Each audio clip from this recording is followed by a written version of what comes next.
Everyone. आज हम class seventh का सिविक्स का चैप्टर 8 पढ़ेंगे, अ शर्ट इन द मार्केट। तो इस चैप्टर में हमें बताया जा रहा है, एक स्टोरी है यहाँ पे। इस चैप्टर में हमें क्या क्या बताया जाएगा, एक स्टोरी, एक शर्ट के बारे में, ठीक है। जो एक बिगिंस कहाँ से होता है, एक प्रोडक्शन ऑफ कॉटन, मतलब कॉटन कहाँ से आता है, और एंड कहाँ पे होता है शर्ट के हमारे सेल पे, जब हमारा शर्ट जो है बिक जाता है। हम इसमें देखेंगे जो चेन ऑफ मार्केट्स, जो कि प्रोड्यूसर से, कॉटन के प्रोड्यूसर से और उसको खरीदने वालों से लेके सुपर मार्केट तक, मतलब इसमें शर्ट में एक कॉटन शर्ट कहाँ से प्रोड्यूस होता है, वो किन को बेचा जाता है, फिर हम कहाँ से खरीदते हैं, ठीक है। ये जो सारी चीज़ें हैं हम इस चैप्टर में पढ़ेंगे। तो बहुत इंटरेस्टिंग चैप्टर है आपके कपड़ों के बारे में। तो चलो इस चैप्टर को स्टार्ट करते हैं।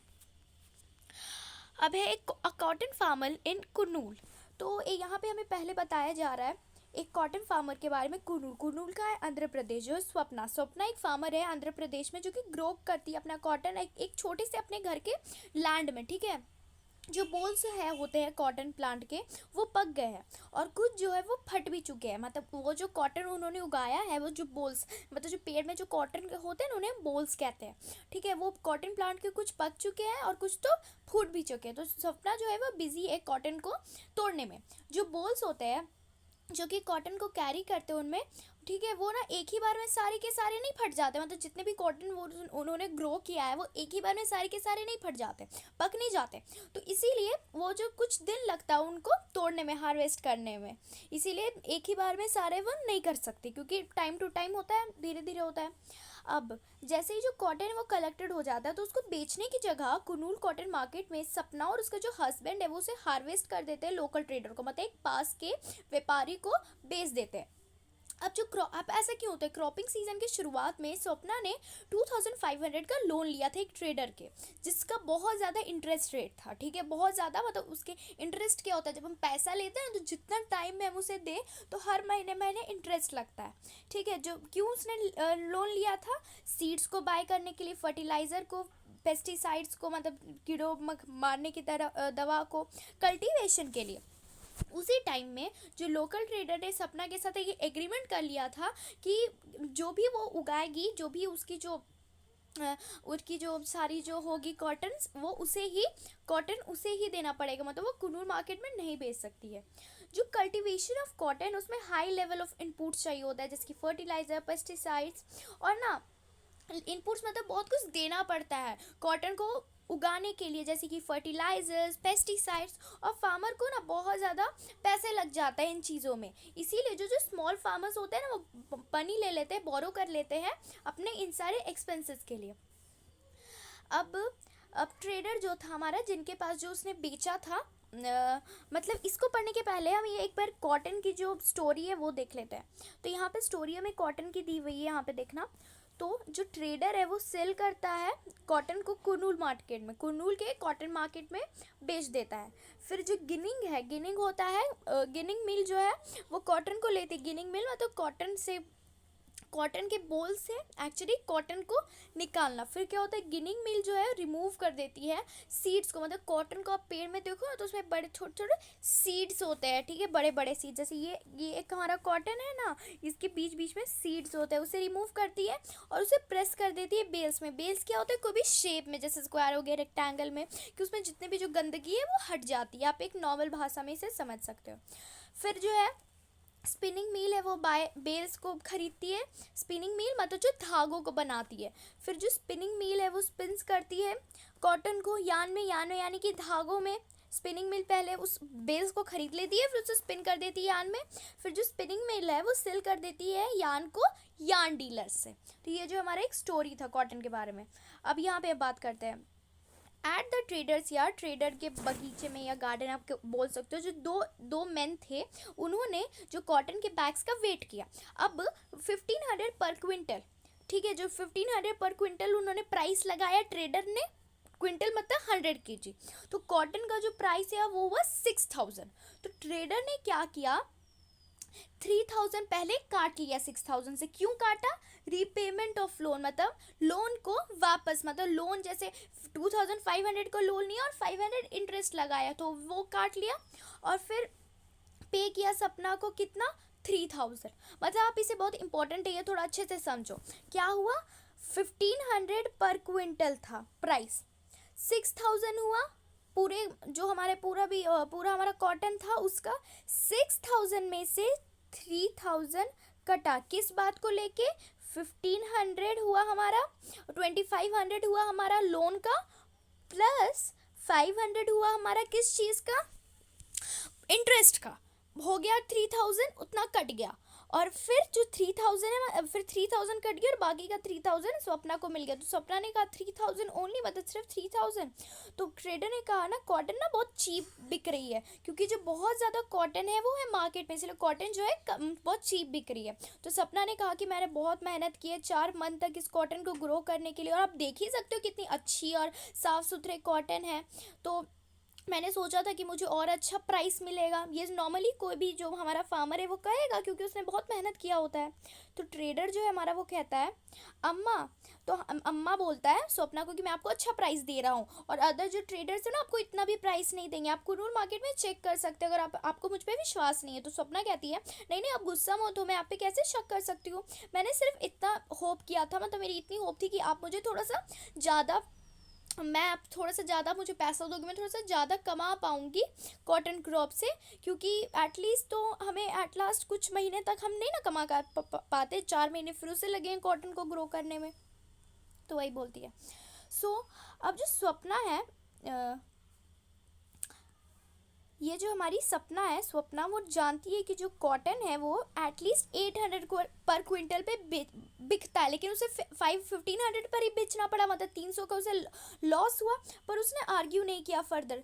जो ट्रेडर है बहुत पावरफुल होता है, बहुत मैन होता है विलेज में, और जो फार्मर्स है उनको उन्हीं पर डिपेंड रहना पड़ता है लोन्स के लिए, सिर्फ कल्टीवेशन के लिए नहीं, अदर एक्सीजेंसेस के लिए, अदर एक्सीजेंसेस मतलब और कुछ चीज़ों के लिए भी, जैसे कि बीमार हो गया अगर उसके बच्चों की स्कूल फीस, और ना कभी कभी कुछ साल में ये भी टाइम आ जाता है जब उनके पास कोई काम नहीं होता और इनकम नहीं होता फार्मर्स के लिए, तो जो बोरो करना, मनी उधार लेना, वही उनके लिए सर्वाइवल का जो कारण होता है, मतलब सर्वाइवल, वो सिर्फ बोरो करके मनी उन टाइम में वो सर्वाइव कर सकते हैं। अब जो स्वप्ना का जो अर्निंग था कॉटन कल्टीवेशन से, वो बेयरली थोड़ा सा ज़्यादा था जितना वो अर्न करती थी एज अ वेज लेबर मतलब जो कोई भी लेबर, कोई किसी भी कंपनी में काम करना, उन्हें वेज मतलब पर दिन का, हर पर डे का उन्हें पैसा मिलता है। तो स्वप्ना जो है थोड़ा सा ज़्यादा अर्न कर रही थी एक कल्टीवेशन से, ठीक है, जितना वो वेज लेबर में अर्न करती थी उससे ज़्यादा ही वो अर्न कर रही थी। अब हम बात करेंगे तो क्लॉथ मार्केट इन इरोड का है। इरोड में एक बाई वीकली क्लॉथ मार्केट लगता है, यानी कि हफ्ते में 2 बार। इरोड है तमिलनाडु में, ये सबसे largest, one of the largest cloth market है वर्ल्ड में। एक बहुत ज़्यादा लार्ज वैरायटी ऑफ जो क्लॉथ है वहाँ पे ये बेचा जाता है। क्लॉथ जो कि वीवर्स बनाते हैं, वीवर्स जो बुनते हैं क्लॉथ्स को विलेज में, वो भी वहाँ पे आते हैं क्लोथ्स को बेचने के लिए। और मार्केट मतलब मार्केट के आसपास ऑफिसेस है क्लॉथ मर्चेंट्स के, जो कि ना क्लोथ्स को खरीदते हैं। अदर ट्रेडर्स जो होते हैं बहुत सारे साउथ इंडियन टाउन से भी वहाँ पे आते हैं क्लॉथ खरीदने के लिए क्लॉथ मार्केट से। यहाँ पे हमें एक पिक्चर भी दिया गया है, एक शॉप इन इरोड, मतलब ऐसा शॉप होता है इरोड में। अब यहाँ पे हमें बताया गया है मार्केट डेज में हम देखेंगे कि जो वीवर्स है वो क्लॉथ को लाते हैं। कौन क्लॉथ लाते हैं? जो उन्हें ऑर्डर मिलता है, ठीक है, मर्चेंट से।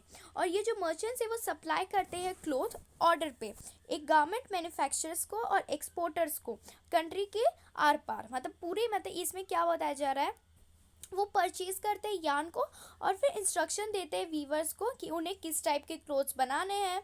अब हम ये जो हमें बताया गया क्या होता है, जब मार्केट की डेज होती है तो एक मर्चेंट होता है, वो क्या करता है, वो सप्लाई करता है क्लोथ्स किसको, गारमेंट मैन्युफैक्चरर्स को, बड़ी बड़ी कंपनीज और मॉल्स को, ठीक है, ये सिंपल भाषा में समझो। और वो परचेज करते हैं यान, यानी कि धागों को परचेज करते हैं, और वो उन्हें किन को दे देते हैं, वीवर्स को, जो कपड़ों को बुनते हैं, वो उन्हें यान दे देते हैं वीवर्स को। फिर वीवर्स ना पूरे अपने वैसे जैसा मर्चेंट ने उन्हें कपड़े बनाने को बोला था, फिर वैसा बना देते, और वीवर्स फिर वापस जो क्लॉथ है वो किसको दे देते हैं, मर्चेंट को। ये एक साइकिल चलता है इसी तरह। अब यहाँ पे हमें एक पिक्चर दी हुई है, ये एक एग्जाम्पल है। तो यहाँ पे जो पिक्चर दी गई है उसमें क्या दिखाया जा रहा है कि जो फर्स्ट पिक्चर है ये वाली, ये एक मर्चेंट का शॉप है, ठीक है, बाज़ार में।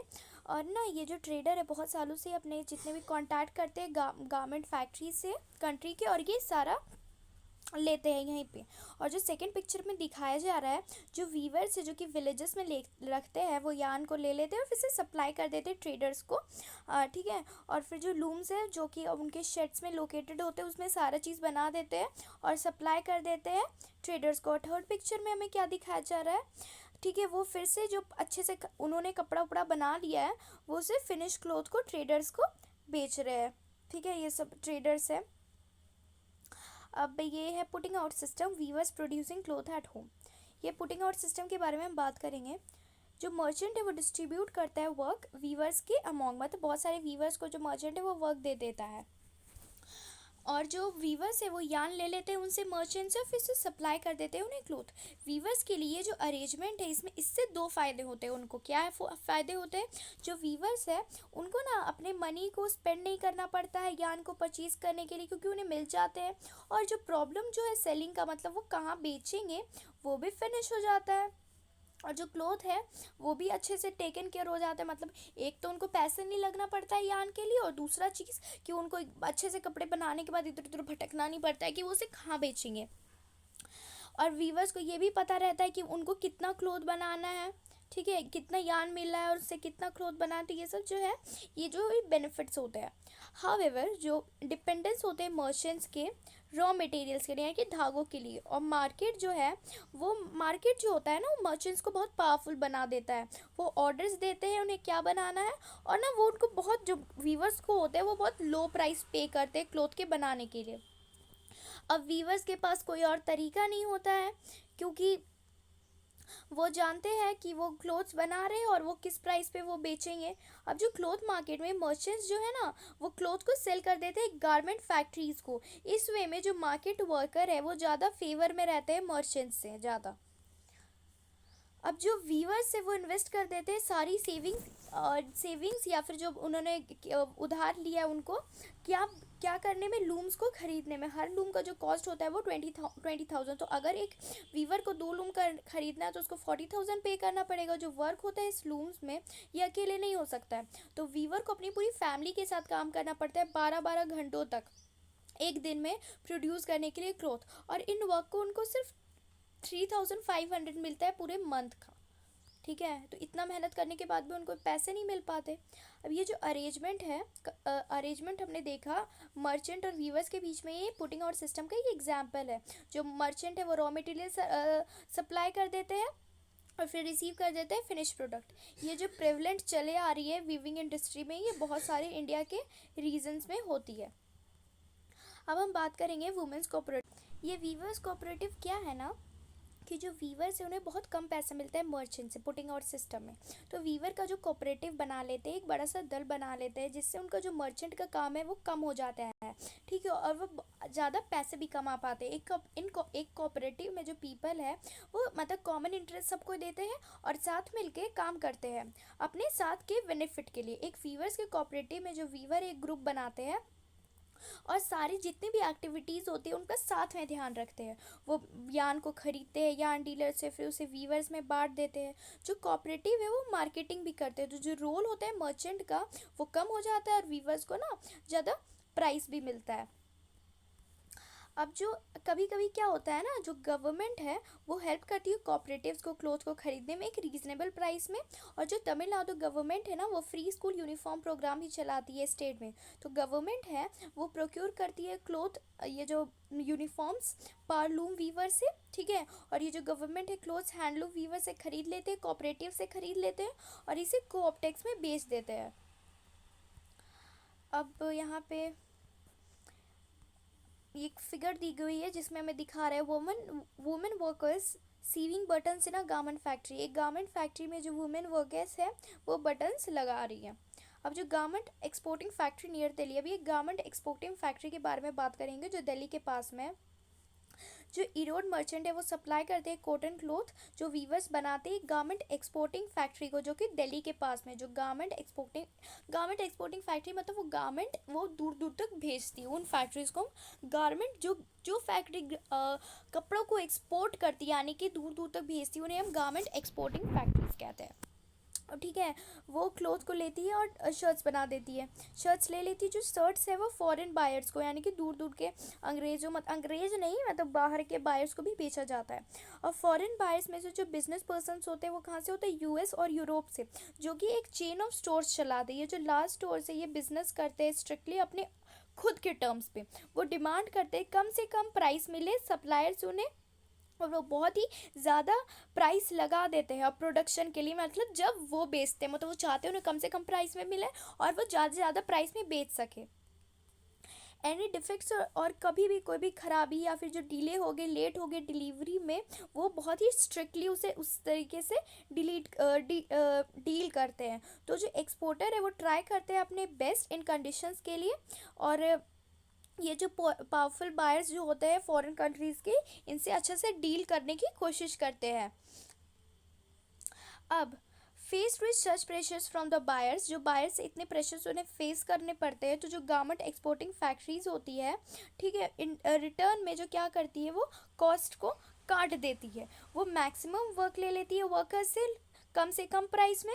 इस वे में जो वो अपना खुद का प्रॉफिट जो है ना वो अच्छा से ले लेती है और सप्लाई कर देती है उसे गारमेंट फॉरेन बायर्स को चीप प्राइस में।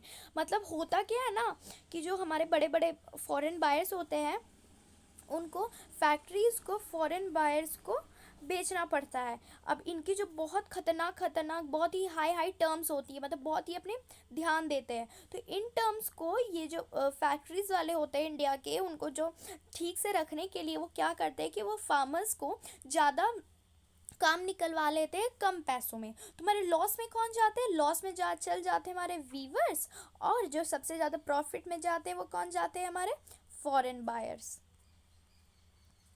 अब यहाँ पे जो इम्पेक्स गारमेंट फैक्ट्री है उनके 70 वर्कर्स है, जितने भी हैं उनमें वो वुमेन है, जितने भी वर्कर्स है वो टेम्प्रोरी बेसिस पे काम करते हैं। इसका मतलब हुआ कि जब भी उनको एम्प्लॉयर को फेस हुआ कि जब वर्क नहीं है तो उनको जो बोल दिया जाता है कि आप हट जाओ काम से।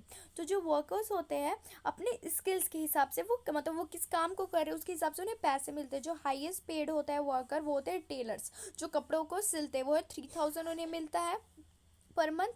वुमेन को ना एक हेल्पर्स की तरह एम्प्लॉय किया जैसे कि धागों को काटने में, बटन लगाने में, आयरन करने में, पैकेजिंग करने में, जो जॉब्स उनके लोएस्ट वेजेस होते हैं। ये जो देखा गया है, ये देखो हमारा फिगर में दिया हुआ है ना, टेलरिंग का 3000, आयरिंग का 1.50 लगता है हमारा पर पीस, यानी कि 1.5 रुपये, चेकिंग का 2000, थ्रेड कटनिंग और बटिंग का 1500। अब यहाँ पे हम बात करेंगे shirt in the United states. एक नंबर ऑफ शर्ट्स जो है एक क्लोथ जो नंबर ऑफ शर्ट्स जो होते हैं ना एक लार्ज क्लोथ शॉप के यूनाइटेड स्टेट्स में डिस्प्ले में लगाया जाता है, जिसका प्राइस क्या होता है $26 यानी कि 1800 लगभग। अब देखो इसमें ये दिया हुआ है, जो ये प्रॉफिट 900 मतलब 1800 में उनको प्रॉफिट हो जाता है 900, फिर वो एडवर्टाइजिंग यानी कि उसका जो एडवर्टाइज करते हैं उसमें वो 400 लगा देते हैं, स्टोरेज में उन्हें 200 लगता है, परचेज में तो 400 प्लस 200 600 और प्लस 300 900, मतलब 50-50 होता है, मतलब 50% उन्हें पूरा का पूरा प्रॉफिट हो जाता है और बाकी का जो 50% है वो उन्हें उनमें लगा देते हैं। मतलब एक क्लॉथ में उन्हें 900 का प्रॉफिट होता है। जो हमारे व्यूअर्स होते हैं उनकी महीने भर की सैलरी 3000 होती है। तो ये जो है उसमें यही बताया गया है। अब जो गारमेंट एक्सपोर्टर होते हैं वो सोल्ड करते हैं शर्ट को 300 पर पीस के। जो क्लोथ होते हैं जो अदर रॉ मटेरियल्स होते हैं उनमें उन्हें लगता है 100 रुपये पर शर्ट। अब जो वर्कर की जो वेज है वो कितनी होती है, 25 रुपये पर शर्ट। जो कॉस्ट होता है एक ऑफिस को चलाने का वो 25 रुपये पर शर्ट आ जाता है। अब गेनर्स कौन होते हैं मार्केट में, जो चेन ऑफ मार्केट्स है वो प्रोड्यूसर ऑफ कॉटन से लेके जो बायर होते हैं सुपर मार्केट से वो रिलेटेड है। जो बाइंग और सेलिंग होता है वो हर चेन के स्टेप में लिया जाता है। अब जितना भी हमने पढ़ाई इसमें से हमें क्या समझ में आया, सबसे ज़्यादा कौन कमाते हैं, सबसे ज़्यादा हमारे कमाते हैं, सबसे ज़्यादा जो प्रॉफिट जो बनाते हैं वो मार्केट में वो लोग होते हैं जो कि हमारे जो फॉरेन बायर्स होते हैं, ठीक है, क्योंकि वो देखते हो ना कितना ज़्यादा उन्हें पैसा मिलता है। हमारे 1800 पर शर्ट, 900 की प्रॉफिट देखा ना आपने पिक्चर में, मैंने आपको जो भी पढ़ाया। और जो सबसे कम मिलता है वो हमारे वीवर्स होते हैं जो शर्ट को बनाते हैं। अब यहाँ पे हम मार्केट्स और इक्वालिटी के बारे में बात करेंगे। जो फॉरेन बिजनेस पर्सन होते हैं बहुत ज़्यादा प्रॉफिट बना देते हैं मार्केट में। जो गारमेंट के एक्सपोर्टर होते हैं वो मॉडरेट प्रॉफिट्स, मतलब उनका ना बहुत ज़्यादा होता है ना बहुत कम। अब जितनी भी अर्निंग होती है वर्कर की एक गारमेंट एक्सपोर्ट फैक्ट्री में, वो इतनी होती है कि अपना वो पूरा मतलब दिन का जो डे टू डे नीड्स है उन्हें वो पूरा कर सकते हैं। हमने देखा स्मॉल कॉटन फार्मर को जो कि ईरोड में है, जो कि कितना कितना काम करते हैं, इतने इतने घंटे इतना हार्डवर्क करते हैं, पर फिर भी उन्हें अच्छा प्राइस नहीं मिल पाता मार्केट में जो भी वो प्रोड्यूस करते हैं। जो मार्केट्स और ट्रेडर्स होते हैं वो बिटवीन में होते हैं, मतलब मर्चेंट्स और ट्रेडर्स, मतलब उनको बहुत ज़्यादा ना भी पैसा मिलता है ना बहुत कम। अब वीवर से अगर हम कंपेयर करें तो वो ना बहुत ज़्यादा कमाते हैं, पर फिर भी एक्सपोर्टर से तो वो कम ही कमाते हैं। तो एवरीवन इक्वल नहीं, उन्हें हर लोग को इक्वल नहीं पे होता है, उनका सबको अलग अलग मिलता है। डेमोक्रेसी क्या, डेमोक्रेसी है एक फेयर वेज सबको मिले मार्केट में। अब जबकि कांता और स्वप्ना की फैमिली को तो अच्छे से पैसे भी नहीं मिलते, इतने कम कम पैसे मिलते हैं। जो मार्केट है वो ऑफ़र करती है पीपल को काम करने के लिए और अपने जो चीज़ें हैं, और वो तो सेल कर सकते हैं जो भी वो ग्रो करे या प्रोड्यूस करे। अब जो ये कोई भी हो सकता है, जो फार्मर जो कि कॉटन को सेल कर रहा है या फिर जो क्लॉथ को प्रोड्यूस कर रहा है, ये यूजुअली जो रिच और जो बहुत ज़्यादा पावरफुल पीपल्स होते हैं वो ना सारी मैक्सिमम अर्निंग्स उन्हीं को मिल जाती है हमारे मार्केट से। और जो पीपल होते हैं जिनके पास मनी होता है अपने खुद के फैक्ट्रीज़ के लिए, large shops, large holdings etcetera. और जो पुअर होते हैं उनको रिच और पावरफुल पे रहना पड़ता है कि उनको पैसे मिले तभी ना वो मतलब लोन ले तभी ना वो कर पाएंगे और काम, उनको लोन्स पे डिपेंड रहना पड़ता है। स्वप्ना के केस में जो स्मॉल फार्मर थी उसको रॉ मटेरियल और मार्केटिंग गुड्स के लिए वीवर्स पे डिपेंड रहना रहता था। और जो एम्प्लॉयमेंट थे, गारमेंट फैक्ट्री के जो एम्प्लॉयमेंट थे, क्योंकि इस डिपेंडेंस की वजह से जो पुअर है वो एक्सप्लॉइट हो रहे हैं, बुरी तरह से उन्हें दिक्कतें हो रही हैं मार्केट में। अब जो है ना बहुत सारा वेज है ओवरकम करने का, मतलब इन सारे बहुत सारा वेज है इन चीज़ों से ठीक होने का।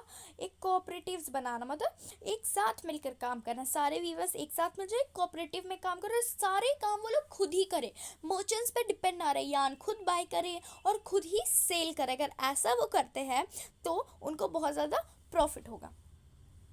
और इंश्योर करते हैं लॉज को वो अच्छे तरह से स्ट्रिक्टली फॉलो करें।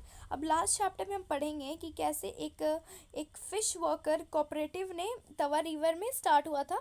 तो ये तो हम नेक्स्ट चैप्टर में पढ़ेंगे। तो इस चैप्टर में मैंने जो भी पढ़ा हमने पढ़ लिया, जितना भी पढ़ना था मैंने इस चैप्टर में। ये देखो यहाँ पे एक पिक्चर दी गई है, ये रेडीमेड क्लोथ्स है ना जो हम बहुत सारे मतलब मॉल्स वगैरह से बाय करते हैं, हम सब तो यहीं से बाय करते हैं। तो एक स्टोरी दी गई थी एक शर्ट की, एक शर्ट ही नहीं सारे क्लोथ ऐसे ही होते हैं। सो ठीक है, तो हमारा जो चैप्टर वो कंप्लीट होता है। अब हम नेक्स्ट वीडियो में मिलेंगे, और आपको अगर मेरी वीडियो अच्छी लगती है तो प्लीज़ इसे लाइक सब्सक्राइब करना, ठीक है। So thank you.